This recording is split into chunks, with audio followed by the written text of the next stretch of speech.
देश में वर्ष 1982 में पहली बार इलेक्ट्रॉनिक वोटिंग मशीन यानी ईवीएम के जरिए केरल में वोटिंग हुई थी। धीरे धीरे कई राज्यों में ईवीएम के जरिए कुछ सीटों पर वोटिंग होने लगी थी।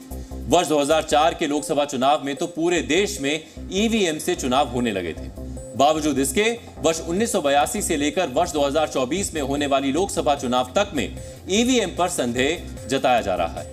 हर हारने वाला उम्मीदवार अपने हारने की वजहों में एक वजह ईवीएम को बता देता है। डीएनए में हमारा अगला विश्लेषण ईवीएम की विश्वसनीयता को लेकर ही है।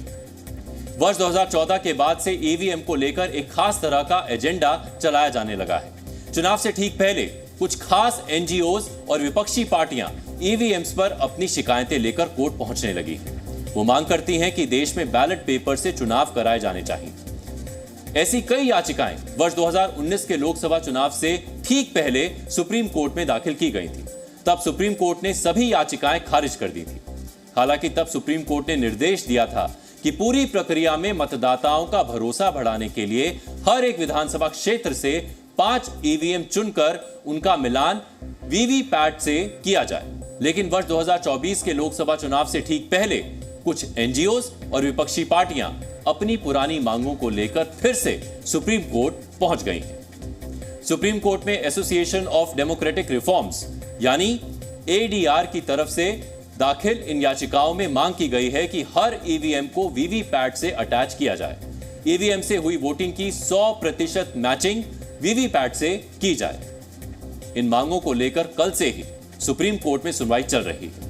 आज भी जस्टिस संजीव खन्ना और जस्टिस दीपांकर दत्ता की बेंच ने एडीआर की याचिका पर सुनवाई की। एडीआर की तरफ से सीनियर एडवोकेट प्रशांत भूषण ने पैरवी की, जबकि वरिष्ठ वकील गोपाल शंकर नारायणन, आनंद ग्रोवर और हुजैफा अहमदी अन्य याचिकाकर्ताओं की ओर से पेश हुए।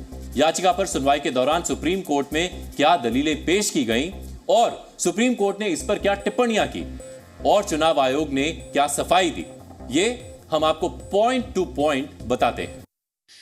इलेक्शन कमीशन का यही मानना था कि सिस्टम बिल्कुल परफेक्ट है, कोई बदलाव की ज़रूरत नहीं है और जो सब उन्होंने सिस्टम लगाया है वो पिछले जो सुप्रीम कोर्ट के जो जजमेंट्स हैं उसी के तहत लगाए हैं। तो अब फैसला सुरक्षित रखा गया है। उम्मीद है कि जल्द आ जाएगी। शायद इस इलेक्शन के लिए भी कुछ संदेश हो या कुछ सुझाव हो या कुछ आदेश भी हो।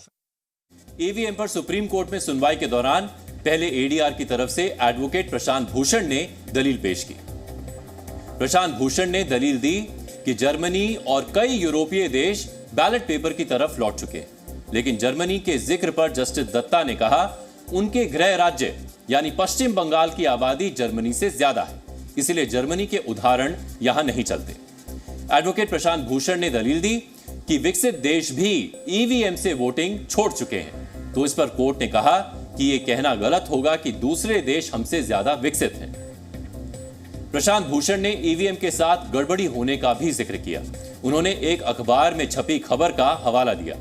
उन्होंने बताया कि केरल के कासरगोड़ा में मॉक वोटिंग के दौरान ईवीएम में गड़बड़ी पाई गई। उन्होंने कोर्ट को बताया कि मॉक वोटिंग के दौरान 4 ईवीएम और वीवीपैट बीजेपी के पक्ष में 1 वोट ज्यादा रिकॉर्ड कर रहे थे।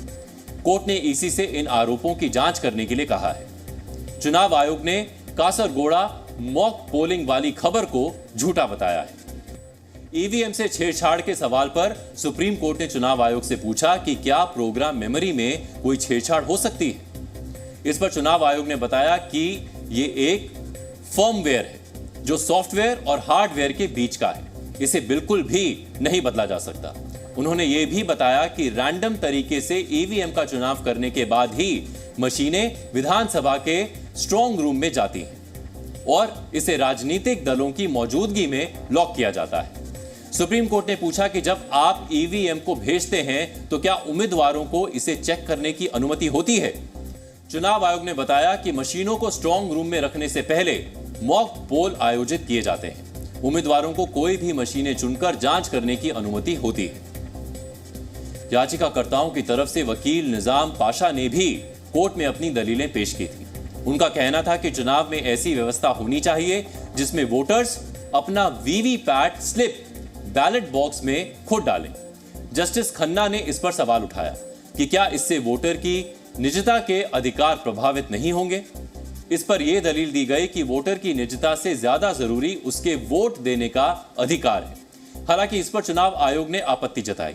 उनके मुताबिक ऐसी व्यवस्था में मतदाता स्लिप को पोलिंग बूथ से बाहर लेकर जा सकते हैं और उसका दुरुपयोग भी हो सकता है। सुनवाई के दौरान वकील संजय हेगड़े की ओर से यह कहा गया कि सभी वीवीपैट पर्चियों के मिलान की प्रक्रिया में 12 से 13 दिन लगने की जो बात कही जा रही है वो गलत है।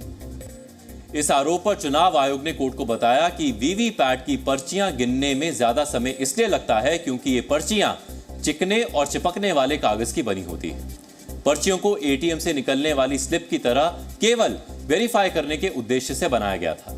इसी के मुताबिक एक ईवीएम से जुड़ी वीवीपैट मशीन की पर्चियां गिनने में कम से कम 1 घंटे का समय लगता है। सुप्रीम कोर्ट ने सुनवाई में कहा कि चुनाव प्रक्रिया की अपनी एक गरिमा होती है, इसलिए किसी को यह आशंका नहीं रहनी चाहिए कि इसके लिए जो जरूरी कदम उठाए जाने थे वो नहीं उठाए गए।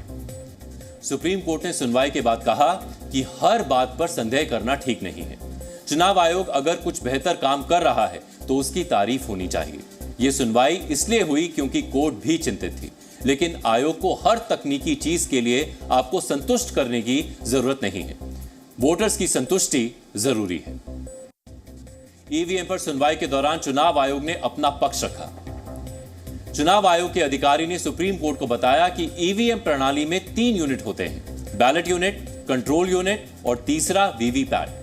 बैलेट यूनिट सिंबल को दबाने के लिए है, कंट्रोल यूनिट डेटा स्टोर करता है और वीवीपैट वेरीफाई करता है। चुनाव आयोग के अधिकारी ने कोर्ट को बताया कि कंट्रोल यूनिट वीवीपैट को प्रिंट करने का आदेश देती है। यह मतदाता को 7 सेकंड तक दिखाई देता है और फिर यह वीवीपैट के सील बंद बॉक्स में गिर जाता है। प्रत्येक कंट्रोल यूनिट में 4 MB की मेमोरी होती है। मतदान से 4 दिन पहले कमिश्निंग प्रक्रिया होती है और सभी उम्मीदवारों की मौजूदगी में प्रक्रिया की जांच की जाती है और वहां इंजीनियर्स भी मौजूद होते हैं। चुनाव आयोग ने कोर्ट में कहा कि ईवीएम एक स्वतंत्र मशीन है, इसको हैक या छेड़छाड़ नहीं की जा सकती। वीवीपैट को फिर से डिजाइन करने की कोई जरूरत नहीं। मिसमैच का केवल एक मामला था क्योंकि मॉक का डेटा डिलीट नहीं किया गया था। आयोग ने कहा कि मैनुअल गिनती में मानवीय भूल की संभावना से भी इनकार नहीं किया जा सकता है। कोर्ट ने सभी पक्षों की दलीलें सुनी, साथ ही स्वतंत्र और निष्पक्ष चुनाव सुनिश्चित करने के लिए अपनाए गए कदमों के बारे में चुनाव आयोग के वकील से ईवीएम और वीवीपैट की पूरी प्रक्रिया समझी। हालांकि अभी इस मामले पर कोर्ट ने अपना फैसला सुरक्षित रखा है। पहले चरण का मतदान कल ही है। ऐसे में देखना होगा कि इस अंतिम चरण में सुप्रीम कोर्ट का क्या फैसला आता है। Zee News.